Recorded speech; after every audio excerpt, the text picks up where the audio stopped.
There you are, episode 37. Welcome back. Today I am super grateful to have a truly world-class player join me. Jedd Hughes is as kind and humble of a guy as he is a just terrific guitar player. So grateful for his time, for joining me on the channel. Jedd has some new music coming out later this year, along with Guthrie, Trapp, and Bukovac. If you're watching my channel and you're not watching the stuff those guys are doing, you're missing out. I'll link them below, along with Brett Papa, who works with them as well. Just amazing stuff. Please like, please subscribe. Let's get into it. What is up, Jedd? Thank you so much for joining the club. I'm so psyched to have you here. Yeah, great to be here. Yeah, thanks for calling me up. Yeah, man, I really appreciate your time. You're obviously a terrific player. Really just grateful to have you here. Thanks, so I want to take it back. You're from Australia, and I like to go back and talk to people about when they first started playing. I know from interviews I've watched of yours that you started playing around age 8 or 9, and your dad played a lot. So you obviously learned from him, right? Yeah, he got me started. Yep. Did he teach you some open chords, and what else, looking back on that from that time, did you take away? Did he teach you how to like put songs together and how to like maybe accompany on his songs? Yeah, the way I started out was singing first. My dad played guitar for me, and I would sing. And the more we sort of did that, I was really sort of watching him, and I was like, well, maybe I would like to play guitar too, Yeah. And so he got me started with just really basic chords, and we had some song books at home with sort of classic Australian folk and country music, these songbooks. And then once a week, a guitar teacher would come to town, to our little town. Our little town was about 800 people, and there was a bigger town about 45 minutes away. And a guy would come from there once a week to my school, and there'd be a cattle call for kids that wanted to learn guitar from this guy. And I would sit with him for half an hour on Tuesday afternoons, and we would work out of a little guitar instruction book, and I kind of learnt to read and learnt a little bit more about that and playing, which was great.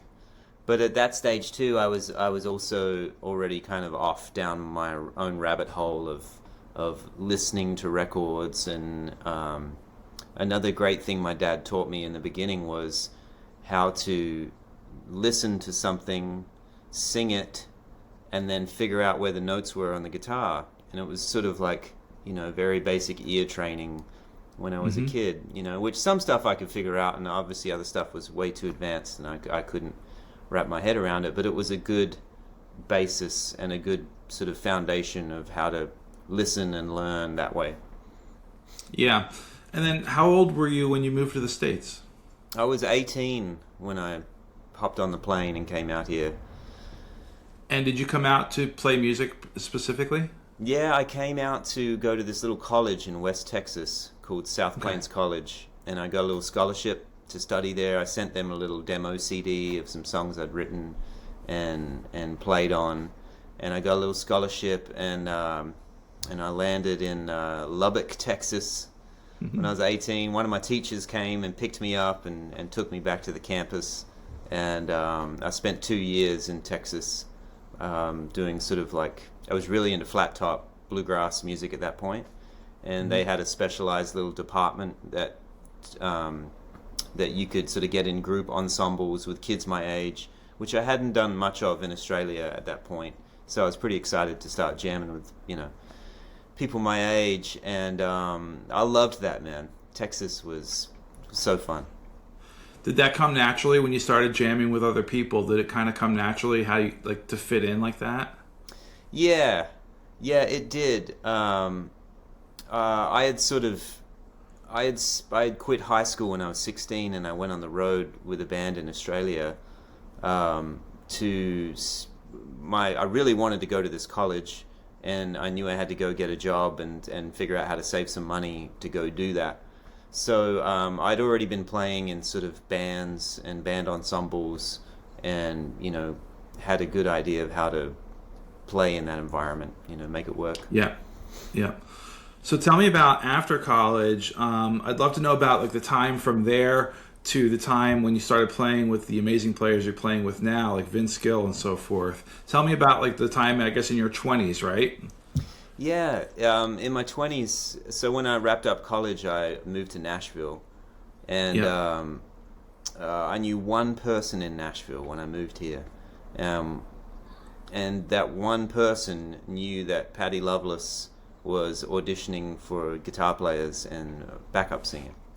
So I was flat broke when I moved here to town, and I was like, I got to get a job, and I got an audition with Patty Loveless, and I went and bought all of her records and learnt her whole catalog in about a 2 week window that I had, because I thought I got to be prepared, like I really got to get this job, and I did. I got the gig, and that was my first gig when I moved to town, was singing and playing with Patty Loveless. And the first year I was just playing acoustic, straight acoustic rhythm and singing. And then the second year with her, I moved to electric and background vocals.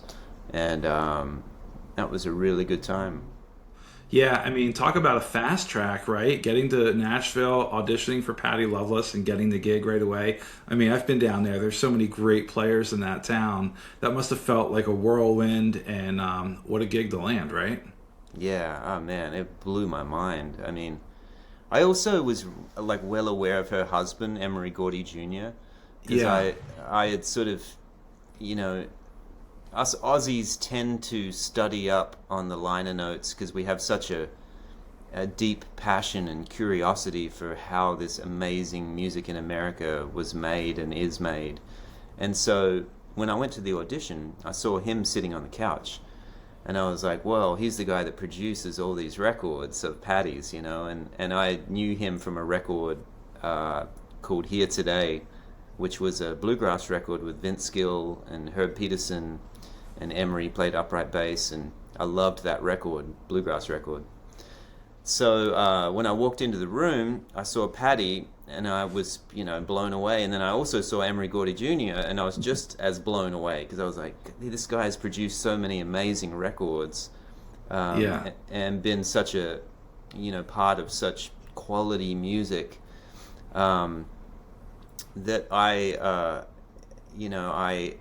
was equally as blown away by him as I was her, and we got to talking about some of that because I had some questions, and they were very open and sweet, and I think perhaps appreciated the fact that I had done such a deep dive on both of them, especially Emery. Yeah, well, like you said, you learned her whole catalog, and that's impressive in and of itself. So they knew you were dedicated to the gig. Yeah, I was motivated. Yeah. And so, what year was that? Was that in the 90s? No, that was in 2002. That's the year. Okay. That's the year I moved to Nashville. Yeah. And was one of those guys that you knew? Was it either Tom or Guthrie? No, I hadn't met those guys. It was a songwriter in Nashville called Terry McBride, and I've heard of him. I had met Terry in college because he had come down to do a class as a special keynote speaker at my college, and I slipped him my little demo CD. I said, I'd love to get into writing and singing and playing and maybe move to Nashville, and he called me when he got back to Nashville and said, hey, I listened to your CD, and if there's anything I can do to help you, when you move to town, give me a call. And when I moved here, he picked me up from the airport, and I slept on his couch for a few nights and then found an apartment. And Terry was really integral in me getting started in Nashville. He hooked me up with a bunch of amazing writers in the beginning, and he produced my first record on MCA, which came out about 2.5 years after I moved to Nashville. And I wrote all those songs with Terry and all these other great writers, and I certainly owe Terry a lot for being such a champion for me when I moved to town. Cool. Yeah, I want to talk more about your writing, but before I go there, what doors did opening for Patty open for you? Was I know you played with Vince, right? Mm-hmm. Did that come from that gig? Yeah, well, what happened was word started to get around that Paddy had this rhythm guitar player that was a singer from Australia and that could play bluegrass, but also, loved Albert Lee and Telecaster and electric guitar. And everybody was so connected in town that, Emery Gordy started talking to, A&R people from Universal, and then just these little conversations started happening around me. And then people started to come out to shows to kind of hear me play and sing with Paddy Loveless. Like, who is this guy? Does he want a solo career? Does he write? What is this guy doing?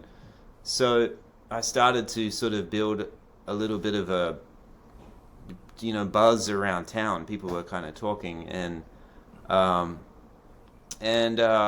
then I was writing with Terry so much that I started to build up a little bit of a catalog of songs. And my deal with Terry was, let's go in and cut a couple demos, and then let's go shop it around town and see if there's any labels interested in putting out a record. Cool. Yeah, well, your playing is next level, and you make it look so effortless. It's just such a joy to watch.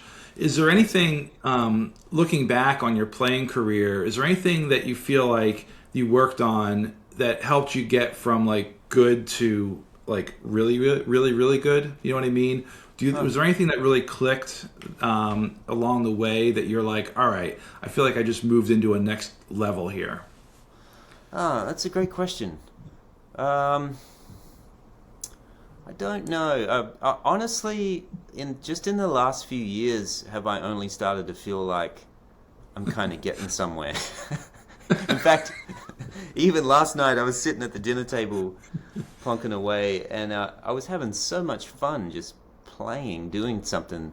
And I looked at my wife and I was like, I'm going to really try to get good at this. And she kind of looked at me funny, and she was like, what do you mean? And I was like, I don't know, I just feel like I'm only just now kind of getting to where I want to go. And she was like, that's pretty funny. Yeah. But I do feel that way. Like, I just sort of have a renewed enthusiasm and curiosity because I'm starting to get into the corners that I've been wanting to get into for a long time. Yeah, that's great. I've been watching a lot of your videos lately, the stuff you've been doing with Brett Papa and with Tom and Guthrie, and the stuff is so good. For anybody watching this, I'll link those below. It's such an enjoyable watch. Now, when you're talking about, I watched that video this morning, actually, of you talking about writing that song, Everything Changes, I believe. Yeah. And you kind of start on the acoustic, right? That's sort of your home base. That's where you're grounded, right? Mm-hmm. Everything kind of flows from there. Yep. What kind of acoustic do you like to play? Do you like to play a big dreadnought? Well, I love them all, and I certainly don't own them all. But my main one is a Brazilian rosewood dreadnought, a D45 style guitar that was built by a guy in Australia 20 odd years ago. That's been my main. That's been my main riding and touring acoustic for a long time. Yeah, and you start all your writing on there, right? Kind of breaking it down through open chords. Pretty much, yeah. Pretty much everything is built out of me just fumbling around and trying to find some kind of chord sequence that sparks an idea, or that makes me feel something. And once I start feeling something, I can start pulling some words into how I'm feeling, and then sort of build a narrative and a story that way. Are you always kind of working on writing, or are there certain times, like seasons, if you will, where you're like, all right, I got to write this, over the next few weeks, or is it kind of a constant process for you? It's pretty constant. I'm never fully satiated. Like I wake up wanting songs every day, like I think about, words and titles and stories, every day. So it's sort of I'm constantly in process. Yeah. I think I heard you talk about like just the idea, and I totally agree with this, of just getting something going, getting it down, and then coming back and refining it. Do your projects kind of tend to linger for a long time, or do you kind of wrap them up pretty quickly and then move on? Or do they linger for like months sometimes, and then you like tie them all together for like a 10 song project or something? Yeah, I mean years. Years sometimes. Like it's funny. There's always so much that's been started and that is in process of being finished. Even like the instrumentals that I write and that I'm working on are like, years old. And I don't even know when I'm gonna make that record, but there's these certain stockpiles of like, instrumentals, folk. There's like a little folk catalog. There's like a little country blues catalog. There's a really obscure, sort of like Wilco inspired group of songs. There's all these little groups, and eventually they sort of like turn into these little mountains and like a project, but it takes years to kind of get them to a point to where there's a collection to put together. That's really interesting. Yeah, I can see how that might happen.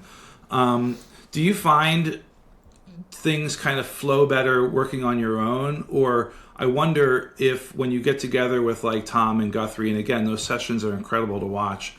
When you get together with them and bring an idea to them, do they kind of blossom in a way that you might not have expected? Yeah, they do.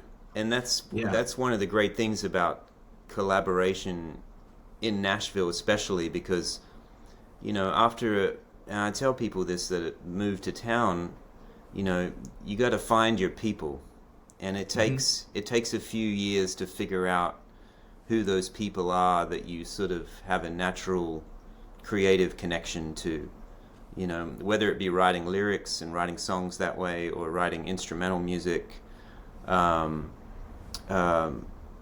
It takes some time to kind of build your creative community and your crew. But once you do, and you get an idea, a little spark or a seed for something, you know who to call and who to go to kind of help build out this thing into a piece of music. Yeah. And you've known those guys for a long time, right? Yeah. In fact, the first master session I ever played, I was 21, and I played it with Tom. And I remember seeing his road cases at the studio. I didn't know he was going to be on the session. But I walked in, and, all I had was 2 guitars and a little pedal board and a deluxe reverb. And there I see this giant rack with Bukovac written on it, and I was like, wow, Tom Bukovac's here, And I met him, and we became fast friends. And, 20-odd years later, it's like here we are making records. It's amazing what you guys are doing, the videos you guys are putting out. Each individually, you're all putting out tremendous videos, and it's almost like masterclass on guitar. It's like just gold for guys like me who, just want to watch that stuff and want to learn how to play better. So thank you so much for doing all that. Oh, yeah, absolutely. It was so hard to find any information when I was a kid, or find any kind of instruction. Sorry, my 10-year-old is banging on the garage door. Sorry. Go around, buddy. And I just, like, the advent of YouTube is like, God, if I had that when I was a kid, it just would have been so much easier to get down the road, So I enjoy, when I have a little aha moment, sitting down in front of the camera and being like, hey, check this out, like this might help you get down the road a little bit. Yeah, it's so cool. And you guys are working on a project together that you're putting out later this year, right? Yes. Yeah, we're about halfway through tracking, and we're going to finish up recording in March, and then that will come out probably in the summer sometime. It's really fun. I mean, and we've never done that. We've worked together on all kinds of different projects and in different ways over the years, mostly for other people, for their projects. Um, but this is an interesting process because basically we write the piece of music on the day that we record it. And so we get to the studio early in the morning, we drink some coffee, we hang out, we sit at a table with some acoustic guitars. Someone has a little spark of an idea that we throw around, what do you think of this? Yeah, that's cool. What if you did this? All right, that's great. Now we need another section for it. All right, what if we went here? Yeah, that's cool. And we frame the whole thing up in a couple of hours, and then we sit down in front of the microphones and we record it. It's so cool, and I feel like I've watched that in some of your videos, and to watch three players like you kind of put it together on the spot is equally fascinating and enjoyable to watch. It's really cool. Yeah, thanks. Yeah. Well, we've never done it before, but we're having a good time doing it. Yeah, you can tell. It comes through in the videos that I've seen anyway. Yeah. And then tell me a little bit about, I know Guthrie has this project later on this fall, the Trapped in Nashville, that you're a part of, right? Yeah. Tell me a little bit about what people can expect with that. So that is a 5-day intensive, immersive guitar experience with a bunch of sort of leaders, teachers, if you want to call them that. Guthrie, myself, Tom Bukovac, Brett Papa, Jack Rauch, and a couple of other people that are going to come in to be named soon. But it's basically like a intensive, small group, pretty one-on-one feeling,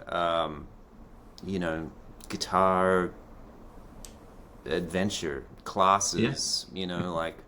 I say classes, they're not really classes. It's more of like, let's hang out and figure out what we can do to help you get to where you want to go. Yeah, it's kind of like sitting in on one of your videos that you guys are doing together. Yeah, exactly. So. And it's going to be pretty unique because I feel like we all sort of have a little bit of a different take on how we describe what we're doing, how we do what we do. Everyone has a different technique. Like, everybody sounds completely different to my ear. And so I feel like it'll be a really broad, informational experience for people because, everyone has such a different sound and approach and technique and understanding of the instrument and where they come from and how they think about how they play. It's going to be cool. I'm looking forward to it. And this is just going to be the first one. I think eventually what's going to happen is we're going to do this in all kinds of different places. In the United States and throughout the world. There's already a really strong interest from this group of people in New Zealand that want to do this thing down there, which Perfect. I was like, oh, yes, please. That'd be great. So yeah, it's going to be awesome. That's so cool. I'll link that below. People can check that out. I got a couple more questions for you today. I know you're a big storyteller fan in your songwriting. Guys like Guy Clark, Rodney Crowell, Mark Knopfler, one of my favorites. Yeah. Is there anybody that you're listening to today that is catching your ear? Anybody young out there? Yeah, there's a few people. I feel like Sarah Jarosz is one of the most compelling young writers and musicians that I've heard, and that I keep hearing getting better and better and deeper, and just she's a real artist, I love Sarah. I love what else have I been hearing lately? There's a lot of Disney in our house because we have so many children. So sometimes I'm just like, my brainwaves are clogged with children's music. But I also tend to go back a lot. Lately I've been listening to Crowded House and Neil Finn. And Tim Finn. Neil Finn, yeah. Yeah, I mean, and the lyric writing in those songs is so amazing. and so I've been kind of down that rabbit hole lately. And another great Australian songwriter called Paul Kelly, who is really like, our Australia's,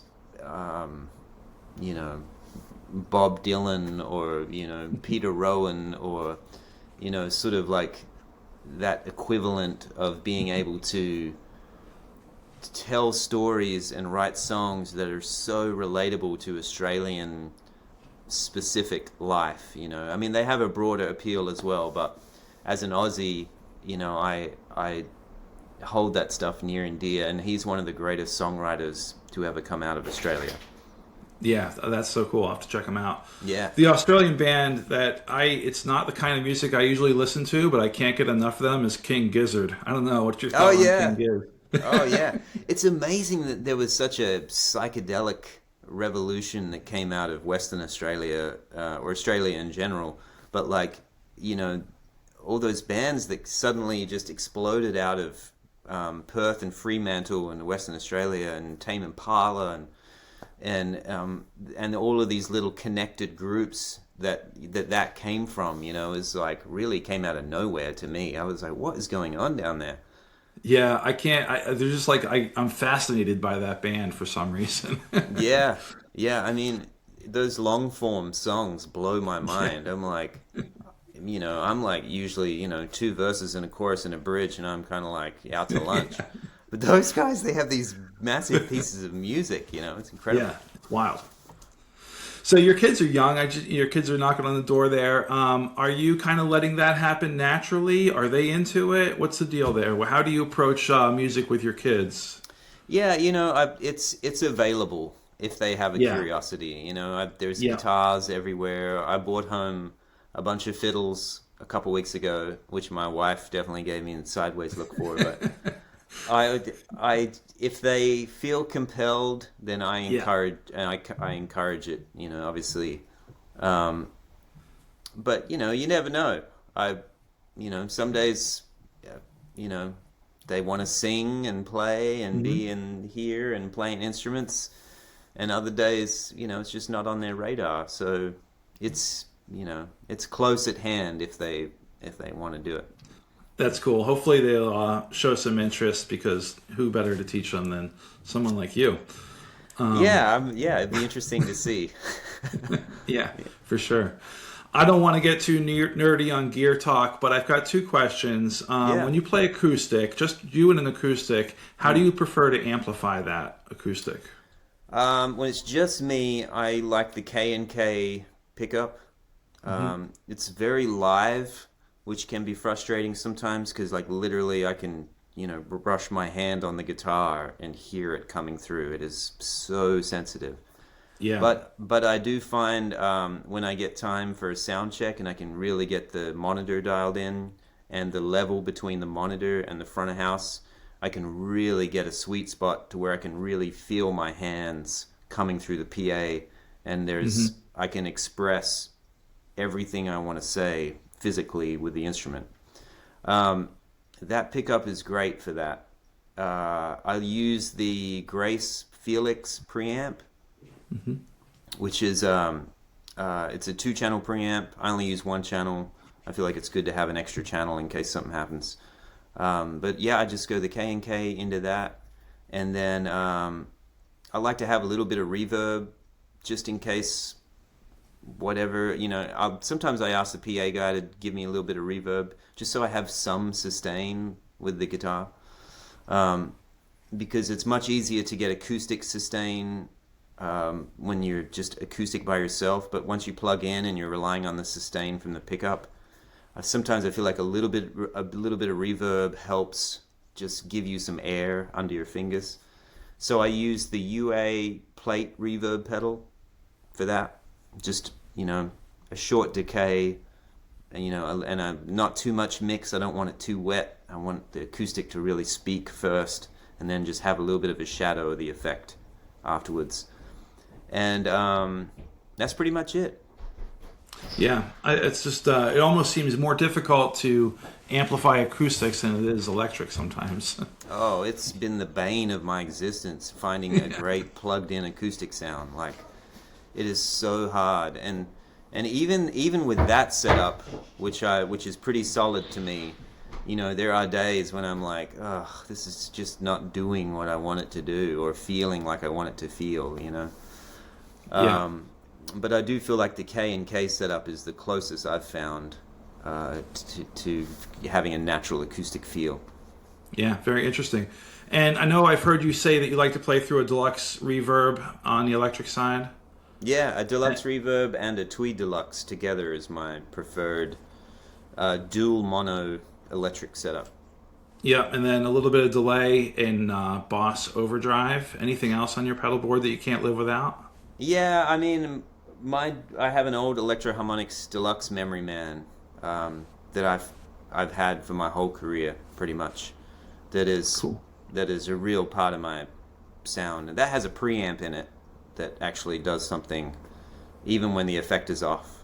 It kind of, I don't know how you describe that. It does something. And then I really like the Strymon Brigadier delay as well. It's another analog delay. Mm-hmm. For like slapback. I like having two delays. I have the Memory Man set for a wash, longer delay thing that I really love, and then I use the Brigadier for just tap tempo slapback delays. And then overdrives, I love the Boss dual overdrive for just like a little bit of first gain stage grit. And then I love the Greer Lightspeed for like the next stage of gain, like a medium gain.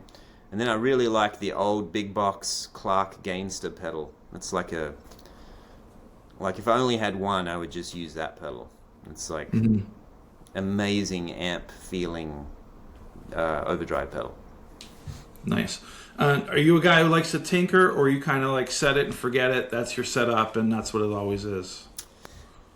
No, I'm definitely a constant tinkerer. Yeah. Yeah. Yeah, and that's because I feel like my ears are different every day, and I like to, if I'm going to sit down and I want to have fun, I want a sound that is inspiring and fun, and so I won't spend, too much time doing it. I can get there pretty quick now. I can figure out how I need to feel what I want to feel and hear what I want to hear. And you seem like a musically curious guy, so kind of always going after something, I would imagine. Yeah. Yeah, and I love trying new stuff and like new effects, crazy effects, Like I love Johnny Greenwood as much as I love, Johnny Cash. Like I feel like I cast a wide net with my curiosity because, I'm a massive Radiohead fan and I'm a massive Hank Williams fan, like I love it all. If it's artistic and if it's committed and no matter what it is, Joni Mitchell, Bob Dylan, any of it. I love it. I love it if it's real. Yeah, exactly. Yeah.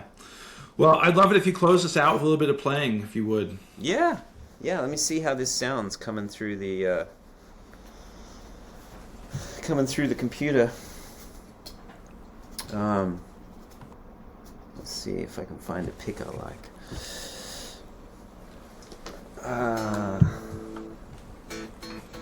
Let's see. Oh, you know what? I plugged my heater in and I unplugged my pedal board.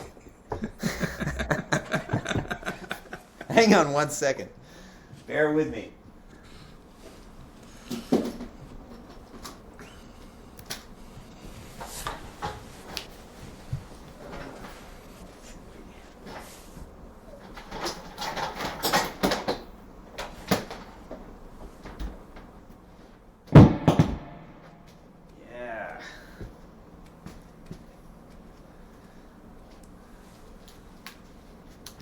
There we go.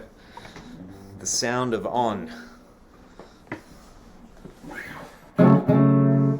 How's that sound? Yeah. Sounds good. Alright. Hands are a little cold. I know you got your heater off. Yeah.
awesome, man.